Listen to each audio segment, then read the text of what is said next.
Uma frase atribuída ao sociólogo Karl Marx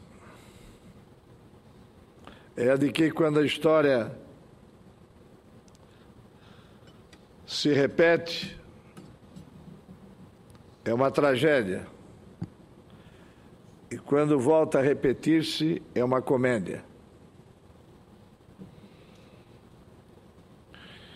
Vivemos dois momentos muito tristes nessa nossa pátria. O rumoroso processo do Mensalão e agora o mais ainda vultoso e rumoroso processo de corrupção na Petrobras.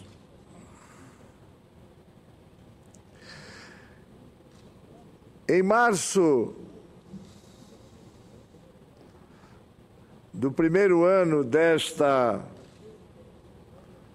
legislatura, em março de 2011, o presidente José Sarney criou uma comissão integrada por personalidades desta casa, ex-ministros, ex-governadores, presidentes e líderes de partidos, para elaborar e propor projetos de reforma política. Eu tive a honra de participar daquela comissão que trabalhou em ritmo veloz, sob a presidência firme, objetiva e decidida do senador Francisco Dornelles.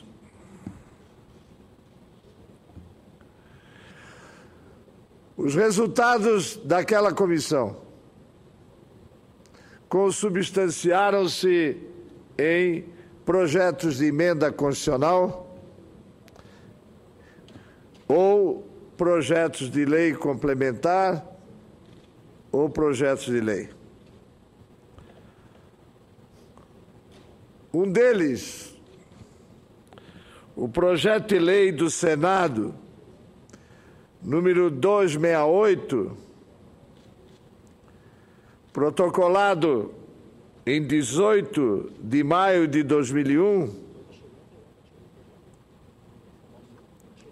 dispõe sobre o financiamento público exclusivo das campanhas eleitorais e das outras providências. Não obstante, seja subscrito por essa comissão que a imprensa rotulou de notáveis, não obstante fosse seu primeiro subscritor, o presidente da Casa, José Sarney, este projeto ainda dormita nas gavetas desta casa. E enquanto se mantém esse nebuloso sistema de financiamento de campanhas eleitorais, permitindo que uma empresa concessionária do governo para execução de uma determinada obra, permitindo que as grandes empreiteiras desse país financiem as campanhas eleitorais, esse projeto dormita nas gavetas desta casa. Logo, logo teremos o início de uma nova legislatura. E eu espero que a eclosão desse tsunami de corrupção na Petrobras nos leve a dizer: basta, chega, vamos acabar com o financiamento privado nas eleições eleitorais, nas campanhas eleitorais. Vamos permitir que pessoas físicas, em limite que não sei se o mais adequado é até 2 ou 3 ou 5 salários mínimos, que apenas pessoas físicas, no limite mínimo, possam contribuir com os candidatos, possam contribuir com os partidos na campanha de seus candidatos. Evidentemente que essa não é uma reforma a ser feita isolada, mas um conjunto de reformas políticas que deem credibilidade ao poder público, que deem credibilidade às instituições democráticas, que nos tire dessa exaustão depressiva de ver toda noite no diário, no jornal, no noticioso nacional, novas denúncias de corrupção. Evidentemente que esses 2 casos que eu citei estão associados ao financiamento de campanhas eleitorais. Essa montanha de dinheiro que vem sendo noticiada como desviada dos seus objetivos para pessoas ligadas ao Executivo e ao Legislativo, e esses recursos não tenham sido providos basicamente para suportar as campanhas eleitorais. Por isso, aquela comissão propôs um elenco de projetos reformistas.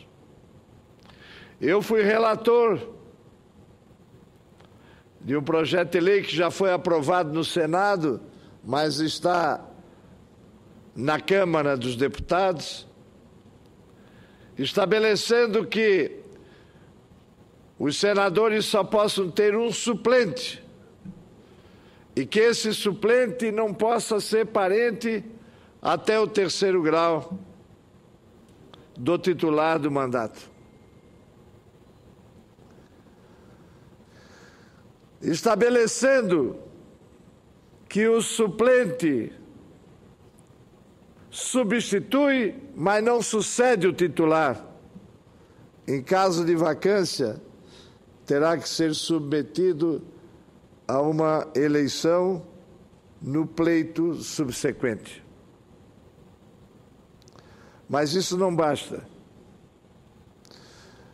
É preciso estabelecer um novo sistema de propaganda eleitoral na TV, que se constitui no item mais caro das campanhas políticas.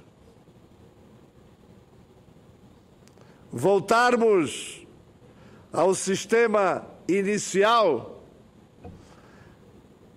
pelo qual fui eleito deputado estadual e no meu primeiro dos 5 mandatos de deputado federal. Propaganda eleitoral ao vivo, sem pré-produção, sem maquiagem.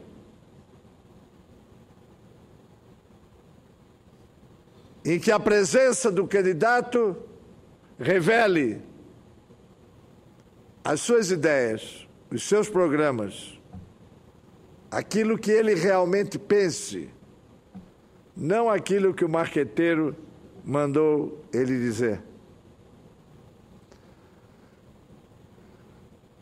E eliminar os comerciais de propaganda política que transformam o presidente Cristóvão Buarque, os políticos em produto de consumo, produtos empacotados, envelopados, produtos coloridos pela habilidade dos profissionais de marketing, produtos enriquecidos com a computação gráfica e com os outros recursos Spielbergianos de que dispõem as agências de propaganda dedicadas às campanhas políticas. O primeiro item é o financiamento público. O segundo item é a campanha na TV ao vivo com a eliminação dos comerciais de propaganda. O terceiro item é restabelecer aquilo que o Congresso já aprovou e acabou sendo declarado inconstitucional pelo Supremo. A cláusula de barreira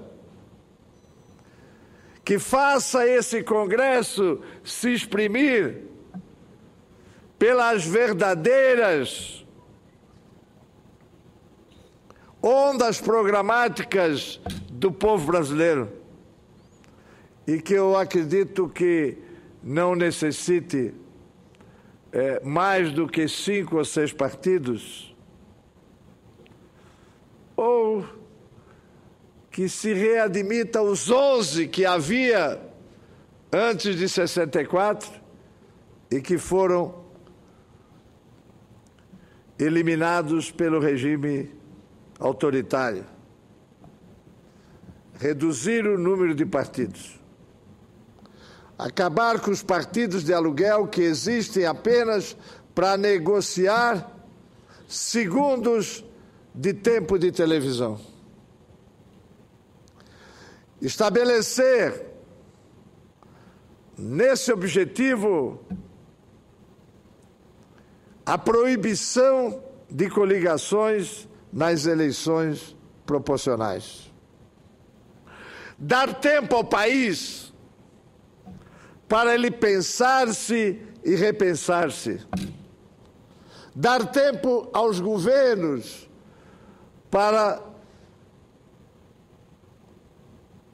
atuarem dentro de programas consistentes de médio e longo prazo. Saímos dessa emergência de eleições a cada 2 anos. Acabaram as eleições para o Executivo Nacional, para os executivos estaduais, para a Câmara dos Deputados e 1/3 do Senado. Já se estão articulando as eleições municipais. Essa é a meta, é o horizonte da política brasileira. A próxima eleição, que vai ocorrer só daqui a 2 anos. O que eu proponho é mandato de 6 anos, sem reeleição. A reeleição já é algo estranho. A história, a tradição e a realidade brasileira. Agora, a reeleição sem desincompatibilização, sem afastamento do titular do mandato do seu cargo para disputar as eleições, em igualdade de condições com os seus concorrentes, é uma excrescência ainda maior. E os nobres senadores que estão me ouvindo e os telespectadores que estão me vendo devem pensar assim: e você, o que fez quando foi candidato a prefeito na sua reeleição? Ou quando pleiteou a reeleição de governador? Eu dei um exemplo ao país. Eu escrevi artigos, fiz discursos contra a reeleição sem renúncia do cargo pelo prefeito, pelo governador ou pelo presidente da República. O que é que eu fiz quando fui candidato à reeleição em Joinville? Afastei-me do mandato. Quando fui candidato a governador, renunciei ao mandato. Como prefeito, eu me licenciei porque o vice-prefeito tinha assumido o mandato de senador e eu não podia renunciar por isso. Mas como governador, eu renunciei para que o vice assumisse. Foram 27 governadores candidatos à reeleição. Eu fui o único que renunciou. E o fiz por absoluta coerência àquilo que sempre preguei. Reeleição é nefasta, porque o candidato titular do cargo executivo, candidato à reeleição, já leva uma superioridade imensa por ter tido uma publicidade em função dos seus atos, das suas obras, da sua presença nas solenidades, já leva uma vantagem imensa. Agora imagine o governador que pode reduzir a alíquota de ICMS, que pode conceder crédito presumido e é candidato à reeleição. É um absurdo. E eu não quis praticar isso. Entreguei tudo. Saí da casa governamental, entreguei tudo. Entreguei chave, entreguei celular. Ganhei a eleição disputando em igualdade de condições com os meus concorrentes. Então, a reforma política que eu proponho, mandato de 6 anos, para que os governos tenham condições de efetivamente planejar e executar ações concretas, coordenadas, eficazes, eficientes. E o fim da reeleição. Felizmente, ambos os candidatos a presidente manifestaram-se nessa direção de eliminarem a reeleição. Mas não fica aí apenas a necessidade de reforma política para aprimoramento da democracia. É preciso que nós tenhamos a fidelidade partidária instituída por lei, não por uma decisão do Tribunal Superior Eleitoral, suprindo a inércia do Legislativo, mas uma fidelidade partidária que condene o infiel não apenas a perder o mandato, mas que o proscreva das 2 eleições seguintes, que além de perder o mandato atual, ele fique inelegível por 2 eleições seguintes. Mas não é só a fidelidade partidária. É preciso instituir um sistema político que dê credibilidade aos partidos políticos, Hoje, senador Cristóvão e senador Fleury, pode fazer qualquer pesquisa do Acre ao Rio Grande do Sul. E o que é que respondem os entrevistados? No mínimo 70% diz que não vota em partido. Os brasileiros votam em pessoas, em personalidades, umas boas, outras nefastas. E o que pode corrigir isso? É o voto em lista fechada para vereador, deputado estadual e deputado federal. As regras atuais, personalíssimas, promovem a autofagia dos partidos. Os candidatos não disputam votos com os adversários, mais das vezes procurando tirar dos seus companheiros. Então é um processo autofágico que exalta a personalidade e execra o partido. O voto partidário é uma exigência para aprimoramento da democracia, porque não há democracia possível sem partidos fortes, ideológicos, programáticos, partidos que, como diz a expressão, expressem a vontade de parte da sociedade. A parte que é socialista, a parte que é social-democrata, a parte que é liberal, a parte que é comunista. Só existe partidos, efetivamente, a parte que é ambientalista, os verdes, só existe partido quando ele expressa uma parte do pensamento da sociedade.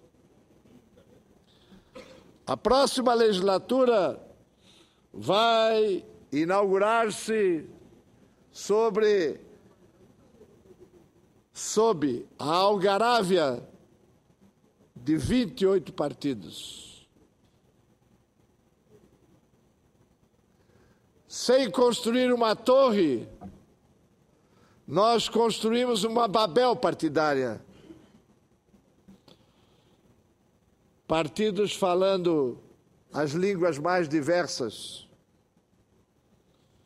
Algumas línguas claras, de pessoas eleitas para servir ao país. E algumas línguas nefastas, de pessoas eleitas para se servirem sem pensarem no país. Essa é outra reforma importante que nós temos que fazer. Ulisses Guimarães, meu amigo, meu companheiro, que eu acompanhei nos seus últimos 10 anos de vida, dava um alerta. Nós fomos eleitos para mudar. Ou mudamos, ou merecemos ser mudados. Nós vamos merecer todos ser mudados, se não entendermos a realidade grave que vive o país. A democracia é uma planta-terra que tem que ser regada todo dia. E a nossa democracia vive um de seus momentos de maior fragilidade, de maior descrença. Quando vejo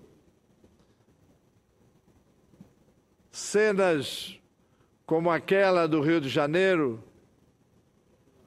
em que um pequeno batalhão de narcotraficantes armados ocupa um condomínio residencial do programa Minha Casa Minha Vida, que ia ser inaugurado daqui a 15 dias, e leva famílias que não se inscreveram, que não foram avaliadas no programa, para invadirem e tomarem conta das casas. Eu vejo que há mas um gravíssimo hiato de autoridade nesse país. Faz me lembrar até aquela canção do Chico Buarque, seu parente, seu primo, que apela diferente. Ele não diz, chama a polícia. Ele diz, chama o ladrão. Chama o ladrão. É o refrão de Chico Buarque. Há outras realidades gravíssimas. E esse não é um problema só nosso. Em Nova York já houve um movimento de Occupy Wall Street. No México estão queimando prédios públicos. Há um momento dramático. Há um rio subterrâneo de esgotamento, de indignação, que nós não estamos percebendo. Ele aflorou na terra, ano passado, nos movimentos que ocuparam as ruas desse país, e esse Congresso não o escutou. Colocou uma venda nos olhos e não os viu. Aquele era o momento para o Congresso fazer a reforma política. Aquele era o momento de uma reação do Congresso. Mas esse rio continua correndo debaixo dos nossos pés. E Deus nos livre que ele não se transforme num tsunami social. A reforma política é a tarefa mais urgente a ser feita nesse país. Não podemos esperar mais um minuto, mais um segundo. Não podemos retardar essa decisão de mudar. Se não fizermos, Ulisses, estejas onde estiveres, vão ecoar as tuas palavras. Nós fomos eleitos para mudar. Ou mudamos, ou merecemos ser mudados.